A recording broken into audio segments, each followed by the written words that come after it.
The headlines shout of ceasefires and negotiations. Egypt claims a 60-day truce is on the table. Trump declares a deal is within reach. Netanyahu boasts of new opportunities and speaks of peace as if it were a commodity he controls. Meanwhile, Gaza bleeds again. On the 29th of June alone, 72 Palestinians were killed. Among them, children, mothers, aid seekers, people whose only crime was hunger. Since October 2023, over 56,500 Palestinians have died. The so-called Gaza Humanitarian Foundation, backed by the U.S. and Israel, has become a killing field.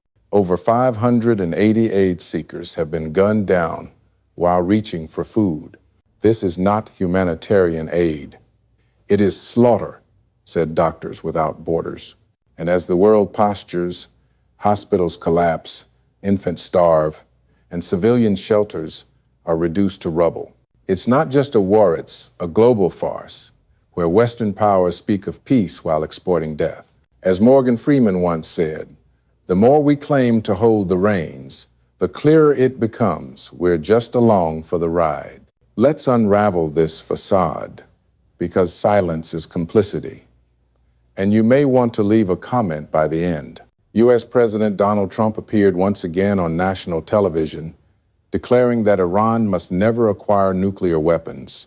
He insisted that recent U.S. military strikes had completely destroyed Iran's nuclear infrastructure. However, according to reports from multiple intelligence sources and the International Atomic Energy Agency, Iran retains the ability to resume uranium enrichment in just a few months. Despite bold claims, little has changed on the ground. While pushing for a ceasefire in Gaza, Trump simultaneously praised Israeli Prime Minister Netanyahu as a war hero and publicly demanded an end to his ongoing corruption trial. This, he said, was a political witch hunt.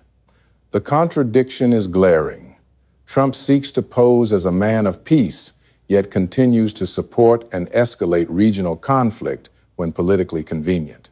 His administration joined Israel's war against Iran just weeks ago and now speaks of truce as if Washington holds the moral high ground. Meanwhile, Gaza's children are dying not only from bombs, but from hunger. Since October last year, more than 66 children have died from malnutrition. In the words of Morgan Freeman, the longer this storm rages, the more it shows who's building peace and who's just chasing power. And as Washington blusters and postures, Europe plays its own game calling for peace while quietly enabling the opposite. In Brussels, European Union leaders gathered once again. Their statement called for an immediate ceasefire in Gaza.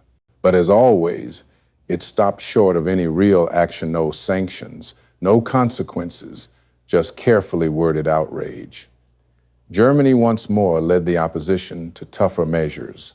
During a visit to Tel Aviv, the German Interior Minister described Israel's bombing of Iran's Evin prison as a legitimate act of defense. That strike killed 71 people, among them civilians, prison guards, and even family members visiting detainees. Germany, a country already under scrutiny at the International Court of Justice for its weapons sales to Israel, now wants to expand cyber cooperation with Tel Aviv. In Berlin, police cracked down violently on peaceful pro-Palestine demonstrators, including a teenage boy and a veiled woman.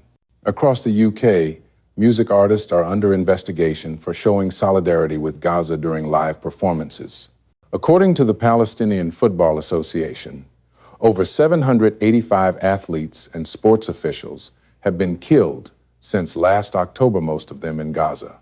Europe speaks of human rights, yet permits these deaths under the banner of diplomacy. It is silence, dressed as virtue shields, of policy hiding complicity.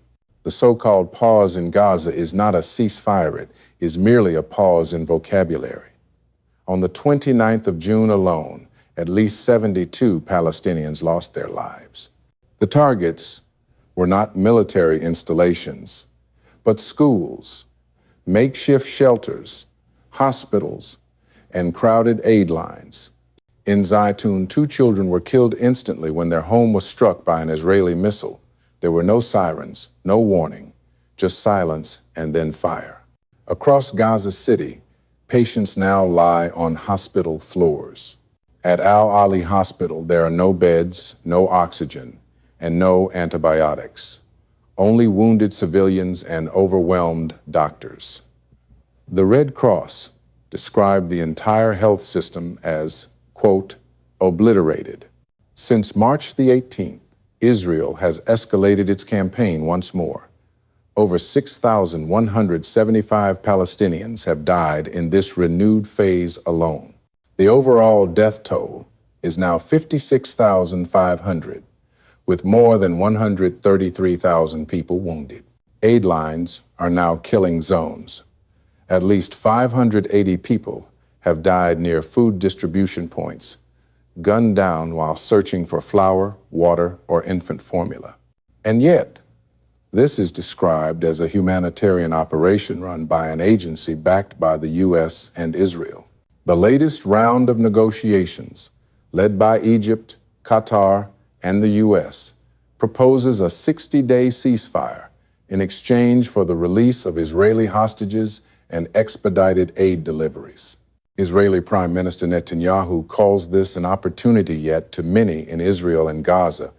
It feels more like a stage play than a genuine solution. The families of captives, after more than 20 months of waiting, are no longer satisfied with symbolic gestures. They demand a comprehensive agreement tone that brings all 50 hostages home and stops the war. But Netanyahu, critics say, is stalling. His corruption trial was just postponed again under the pretext of national security. Opposition lawmakers accuse him of exploiting the war to protect his own legal future.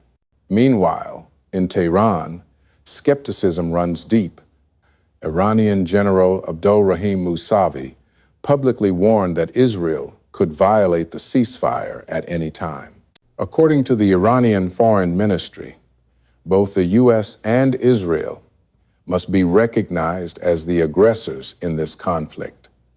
Tehran is demanding compensation. In Moscow, Kremlin spokesman Dmitry Peskov cautioned that any normalization of regime change agendas could, quote, send the world to hell. This is not diplomacy. It is a chessboard of shifting alliances, veiled threats, and recycled destruction. And while officials argue over timelines and terminology, the real war continues in screens, in courtrooms, and above the rubble. From Vienna to Mexico City, from Glastonbury to Nicosia, crowds take to the streets. They chant not just for Gaza, but against the silence of the so-called international community. In Almere, Netherlands, thousands of children's shoes were laid out in protest. In Vienna, demonstrators wave Palestinian flags and demand a permanent ceasefire. At Glastonbury Festival, performers defy political threats and lead tens of thousands in chants for Palestine despite British ministers threatening legal action. The backlash is global. In Tehran, a funeral for more than 600 Iranians killed in Israeli airstrikes becomes a unifying cry across the global south. In Baku, Iranian President Masoud Pezeshkian demands answers from Azerbaijan where Israeli drones launched from their soil. The question could shift alliances from the Caucasus to the Persian Gulf. In Gaza, the reality is unspeakable. Children eat from trash piles. A single can of infant formula now costs nearly $100. More than 66 children have died from starvation. Artists, journalists, athletes, entire generations are being wiped from the record. Yet beyond NATO and the G7, a different voice emerges, one that speaks of resistance, of dignity, of sovereignty. As former U.S. intelligence officer Scott Ritter once stated, empires don't fall because of defeat on the battlefield. They fall when people stop believing the lie. And today, from Tehran to Caracas, that belief is crumbling. And that lithe myth of Western moral clarity is now so thin it barely covers the machinery beneath. The Israeli government says it has achieved momentum. The U.S. insists it's negotiating peace. Europe repeats its lines about humanitarian concern. But on the ground, Gaza's reality speaks louder than all their declarations. U.S. President Donald Trump praises ceasefire efforts, yet his military orders buried 71 Iranians inside Evin prison. Prime Minister Netanyahu boasts of new leverage, but his trial for corruption has been delayed again under the cover of national security. Meanwhile, the Gaza Humanitarian Foundation, backed by both Washington and Tel Aviv, is being described by human rights lawyers as complicit in war crimes. More than 580 Palestinians have died near aid sites. The Red Cross calls the health system obliterated. Doctors Without Borders calls the entire operation a slaughter. This is not peace, it is tactical suspension. Not diplomacy, it is control by attrition. Morgan Freeman once said, "What we call calm is often just the quiet before the next storm." Gaza is not the exception, it is the mirror. And in that reflection, the West must see its own contradictions. The question is not whether war will resume. It's whether anyone is still watching when it does. Whether the world will speak or simply scroll. And as Freeman reminds us, this is not a conflict between peace and war, but between truth and illusion. And illusions once